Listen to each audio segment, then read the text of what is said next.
जाएगा कि ये कैंडिडेट है, इसको हम चुनाव के मैदान में उतारेंगे, तो मुझे पूर्ण विश्वास है कि आप लोग सभी एकजुट होकर उसके लिए काम करेंगे और उन विधायकों को जिताकर विधानसभा में भेजने का हमारा सबका कर्तव्य होगा। इसके लिए आपका सभी का सहयोग चाहिए, आपका सभी का समर्थन चाहिए, और इस तरीके से आप अगर काम करेंगे तो इसमें कोई शक नहीं है कि हम 17 की 17 सीटें जीत सकते हैं जो आपके एससी विभाग की होंगी। तो इन्हीं शब्दों के साथ मैं आप सबका धन्यवाद भी करती हूँ कि आप इस महत्वपूर्ण मीटिंग में आए और आपने टाइम दिया। आपकी बातों पर गौर किया जाएगा और हम लोग इसी तरीके से आज से ही काम करना शुरू करेंगे ताकि हम अपने कैंडिडेट्स को बचा सकें, जिता सकें और विधानसभा में पहुंचा सकें। आप सबका बहुत बहुत धन्यवाद। जय हिंद, जय हिंद।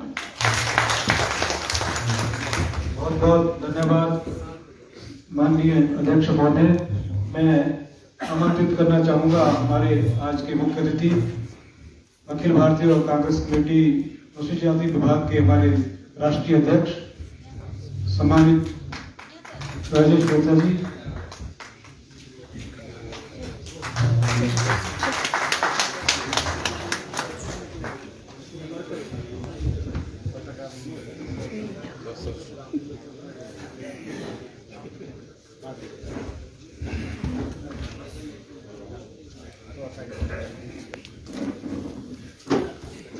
सबसे पहले मेरे साथ आप सब लोगों को क्रांतिकारी जय भीम। आज मैं अपनी पुष्पांजलि भी देता हूँ, श्रद्धांजलि भी देता हूँ पंडित नेहरू जी को। सबसे पहले यहाँ पर उपस्थित हमारे बीच में बहुत ही सम्मानित आदरणीय हम सब लोगों के लिए प्रेरणा स्रोत पीसीसी की नवनियुक्त अध्यक्ष माननीय प्रतिमा सिंह जी, हमारे एससी डिपार्टमेंट के चेयरमैन यदवेंद्र गोमा जी जो विधायक भी रहे हैं और अभी इन्होंने भी अपनी नई कमेटी की घोषणा की है। पूर्व एससी डिपार्टमेंट के चेयरमैन और अभी नवनियुक्त senior vice president Suresh Kumar ji, हमारे बीच में यहाँ पर बहुत ही सम्मानित हमारे नंदलाल जी जो विधायक हैं, रामपुर से उपस्थित हैं, अमित नंदा जी, यशपाल जी, सैनराम नेगी जी, उषा तोमर जी, नरोत्तम जी, कमल किशोर जी, ब्रह्मदास चौहान जी, दिग्विजय मल्होत्रा जी, विजय भंडारी जी, और यहाँ पर उपस्थित हमारे मीडिया के बहुत ही सम्मानित साथियों। मैं 2-3 बिंदुओं के ऊपर बात करूंगा। एक तो मैं जितने भी यहाँ पर हमारे नवनियुक्त पदाधिकारी हैं एससी डिपार्टमेंट, उन सबको अपनी बधाई देता हूँ, शुभकामनाएं देता हूँ, मुबारकबाद देता हूँ। और आप लोगों से उम्मीद करते हैं कि आने वाले समय के अंदर हमारे को पूरी शिद्दत के साथ में, ईमानदारी के साथ में अपने संगठन को मजबूत करना है, अपनी कम्युनिटी की आवाज उठानी है।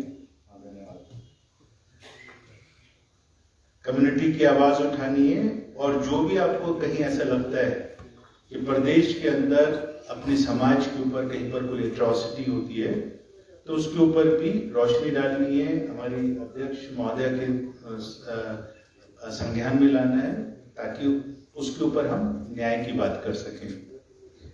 अभी मैं सर्किट हाउस से इस कार्यक्रम के लिए आ रहा था तो मैंने चारों तरफ देखा भारतीय जनता पार्टी का जो विद्यार्थी परिषद है एबीवीपी, उनके पूरे बाजार के अंदर होर्डिंग लगे थे, झंडे लगे हुए थे। और जानकारी मिली कि अभी यहाँ पर बहुत ही हमारे जो मशहूर हैं फोटो खिंचवाने में, जुमलेबाजी करने में, देश के प्रधानमंत्री, वो भी यहाँ पर सुनने में आ रहा है कि वो भी यहाँ पर आने वाले कुछ दिनों के अंदर यहाँ पर आएंगे और फिर हिमाचल के लोगों को जैसे वो हर प्रदेश में जाते हैं और घोषणा करते हैं कि मैं इतने लाख करोड़ का पैकेज देने जा रहा हूँ, उसकी घोषणा शायद करेंगे यहाँ पर। अभी देखते हैं वो क्या बात करेंगे। लेकिन जब मैं आ रहा था तो मुझे लगा कि ये लोग कौन हैं, इसको समझने की आवश्यकता है। ये ABVP, बजरंग दल, विश्व हिंदू परिषद, RSS, भारतीय जनता पार्टी, ये लोग कौन हैं और इनका देश के आजादी में, देश के निर्माण में, देश की विकास में क्या योगदान रहा है। ये कार में जब मैं आ रहा था तो मेरे दिमाग में प्रश्न उठ रहे थे और मुझे लगा कि मैं आप लोगों से भी इसके ऊपर चर्चा करूंगा।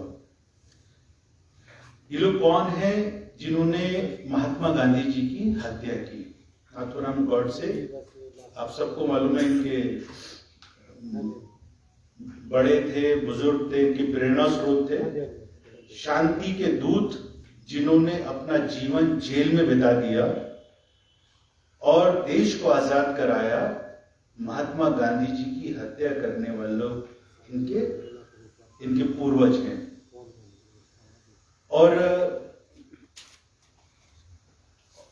और उनको मानने वाले ये तमाम जितने भी इनके अग्रिम संगठन है बीजेपी के, उनके मैंने बताया, और उन्हीं के कार्यक्रम भी अभी यहाँ पर चल रहा है। आज भी शायद उनका कोई कार्यक्रम है। ये वो लोग हैं। इसके साथ साथ में ये कौन लोग हैं? ये वो लोग हैं जो बाबा साहब भीमराव अंबेडकर ने संविधान हमारा लिखा,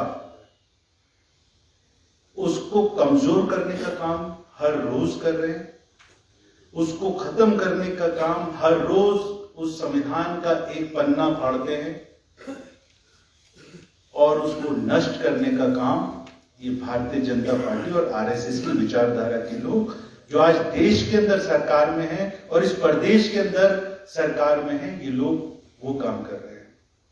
आप सब लोग बाबा साहब भीमराव अंबेडकर के मानने वाले हैं, संविधान को मानने वाले हैं। वो संविधान जिसकी वजह से जो अग्रिम पंक्ति में यहाँ पर महिलाएं बैठी हैं, जो प्रतिमा सिंह जी भी यहाँ पर बैठी हैं, आप प्रदेश के अध्यक्ष हैं हमारी, आपको कुर्सी पे भी बैठने का अधिकार उस संविधान की वजह से मिला है। उस संविधान को खत्म कर ये क्या लागू करना चाहते हैं? ये मनुस्मृति लागू करना चाहते हैं। मनुस्मृति में महिलाओं को कुर्सी पे बैठने का अधिकार नहीं है, सामान्य जीवन जीने का अधिकार नहीं है। जो तमाम मेरे दलित समाज के यहाँ पर बैठे लोग हैं, उनको कुर्सी पे बैठने का अधिकार नहीं है, ये शर्ट पैंट पहनने का अधिकार नहीं है, पेन लगाने का अधिकार नहीं है। ये उसको लागू करना चाहते हैं और शायद उसकी शुरुआत ये लोग कर चुके हैं। पिछले 7 सालों के अंदर आप लोगों ने देखा है, उसकी शुरुआत ये हो चुकी है। अभी मुझसे पहले यहां पर कहा गया कि इन लोगों ने अपने प्रदेश का अध्यक्ष SC समाज के किसी व्यक्ति को बनाया। वो जो साथी है, बाबा साहब भीमराव अंबेडकर ने ऐसे लोगों के लिए एक नाम दिया था। वो नाम ये था कि गुलामी की जंजीरों में बांधकर किसी को कुर्सी के ऊपर बैठा दिया जाए तो समाज के लिए ना तो वो सोच सकता है ना कुछ कर सकता है। ये ऐसे कुछ लोग हैं। प्रदेश का अध्यक्ष जरूर बनाया है, राज्यसभा से उन्होंने SC समाज का जरूर दे दिया है। वो सिर्फ आई वॉश है, गुमराह करने के लिए है, क्योंकि वो आप लोगों के जज्बातों के साथ में, जो मेरे समाज के लोग हैं उनके जज्बातों के साथ में सौदेबाजी करना चाहते हैं। देश के तो राष्ट्रपति को भी दलित समाज का है, बना रखा है। लेकिन आपको लगता है कि वो जो दलित समाज का रिप्रेजेंटेशन देश का राष्ट्रपति बना के इन्होंने दिया, उसको कोई अधिकार है? अयोध्या के अंदर राम जन्म वो जो भूमि है उसका शिलान्यास हुआ, उसके अंदर राष्ट्रपति जो दलित समाज का, उसको बुलाया नहीं गया। ये समझने की जरूरत है कि राष्ट्रपति नंबर 1 का सिटीजन है, लेकिन उसकी जगह आरएसएस वालों की नजर में और भारतीय जनता पार्टी के नेताओं की नजर में कहां है कि वो उस कार्यक्रम में आमंत्रित भी नहीं था। ये शर्म की बात है, इसको समझने की जरूरत है। इनका जो राष्ट्रीय अध्यक्ष था बंगारू लक्ष्मण, उसको बनाया सिर्फ इसलिए था चुनाव से पहले, ताकि जो आप हम सब लोग हैं, हम लोगों को लगे अरे भारतीय जनता पार्टी ने तो इतना महान कर दिया काम कि हमारा जो अध्यक्ष है वो हमारे समाज का बना दिया। लेकिन नहीं, उसको 1 लाख रुपए की रिश्वत खुद दिलवा के खुद पकड़वा दिया और आज उसका नामो निशान नहीं है कहीं पर। इसको समझना है। जो हमारे लोग भारतीय जनता पार्टी के अंदर भी हैं, वो किस घुटन के अंदर है, ये सिर्फ वो लोग जानते हैं। आप सब लोग बहुत सौभाग्यशाली हैं। सौभाग्यशाली इसलिए हैं कि आप जिस संगठन के साथ में जुड़े हैं, जिस परिवार के साथ में जुड़े हैं, वो कांग्रेस परिवार है। और कांग्रेस परिवार की अगर मैं बात करूं तो कांग्रेस परिवार ने संविधान को हमेशा बचाने के लिए, उसकी रक्षा करने के लिए, उसको लागू करने के लिए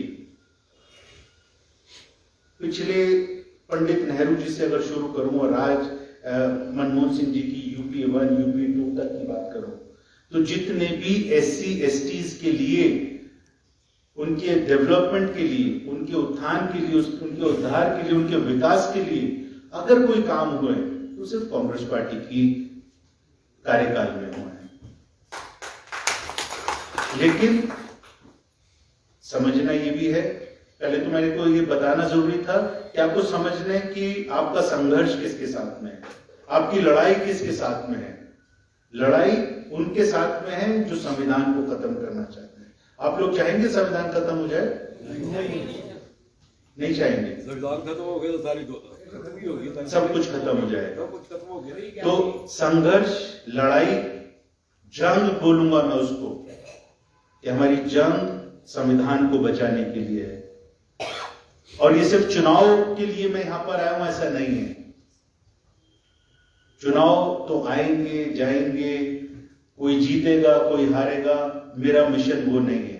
मेरा मिशन अपने लोगों को जागरूक करने का है और आप लोगों को ये बताने का है कि जो जिम्मेदारियां अभी आपको मिली हैं, वो जिम्मेदारी चेयरमैन साहब आपको बता रहा हूं, कोई भी पदाधिकारी है बगैर किसी असाइनमेंट के खाली नहीं रहना चाहिए। आप सब लोग तैयार हैं इस काम के लिए? आपको लोगों के बीच में जाना है, झूठ कुछ नहीं बोलना है। जो कांग्रेस पार्टी ने किया उसके बारे में चर्चा करनी है। आपके पास में तो विरासत है, विकास की, स्वाभिमान की, आपके पास में बहुत कुछ आपके उसमें है, ट्रेजर बॉक्स के अंदर। अभी यहाँ पे FDR की बात हो रही थी, मैं उसके ऊपर बाद में बात करूंगा जब मीडिया चली जाएगी। अभी मैं सिर्फ आपको इस आइडियोलॉजी की बात करता हूं कि जो आइडियोलॉजी की हमारी लड़ाई है उसको ध्यान में रखना है। और समझना यह है कि आज अगर हिमाचल प्रदेश के अंदर भारतीय जनता पार्टी की सरकार है, तो मैं यहाँ पे साथियों से पूछना चाहूंगा, क्या आपको ऐसा लगता है कि आपके बच्चे जो अभी कॉलेज में हैं, यूनिवर्सिटीज में हैं, एक उम्मीद के साथ में, ख्वाब के साथ में उनके माँ बाप उनको पढ़ा रहे हैं कि मेरे बच्चे को जब एजुकेशन खत्म हो जाएगा उसको नौकरी मिल जाएगी? क्या आपको लगता है उसकी नौकरी सुनिश्चित है? नहीं है। 2 करोड़ रोजगार देने की बात की थी चुनाव से पहले हमारे जो देश के प्रधानमंत्री श्री नरेंद्र मोदी जी थे, दिया था ना उन्होंने, इतना बड़ा बोला था 2 करोड़ रोजगार प्रति वर्ष दूंगा। लेकिन रोजगार तो छोड़ दीजिए, अब बेरोजगार कर दिया लोगों को। जो नौकरी पे थे उनको भी हजारों की तादाद के अंदर नौकरी से निकाला जा रहा है। तो जो आने वाली जनरेशन है, जो अभी ये जनरेशन यहाँ पर बैठी है, आप लोगों को धन्यवाद करना चाहिए कांग्रेस पार्टी का कि किसी वजह से आप लोग अपने, कुछ ने कारोबार कर लिया, कुछ ने नौकरी कर ली, लेकिन जो नेक्स्ट जनरेशन है उसका भविष्य अंधकार में है। और ये जो मीडिया के भाई भी सब यहाँ पर खड़े हैं, मैं आप सब लोगों को भी बताऊंगा कि आप लोग भी इस समाज का, इस देश का एक महत्वपूर्ण हिस्सा है। आप लोग क्योंकि जो आने वाली जनरेशंस हैं वो अंधकार में है। जो संविधान के अंदर आपको अधिकार था स्वतंत्र रूप से कुछ भी कहने का, कुछ भी लिखने का और कुछ भी दिखाने का, उसको भी इन्होंने कुचल दिया है। तो मैं आपसे भी निवेदन करूंगा कि अगर आप लोगों में सम्मान से जीने की लालसा है, स्वाभिमान है अगर आप लोगों में, तो फिर इन सब लोगों को पर्दाफाश करना आपकी नैतिक जिम्मेदारी बनती है इस देश का नागरिक होने के नाते। यहां पर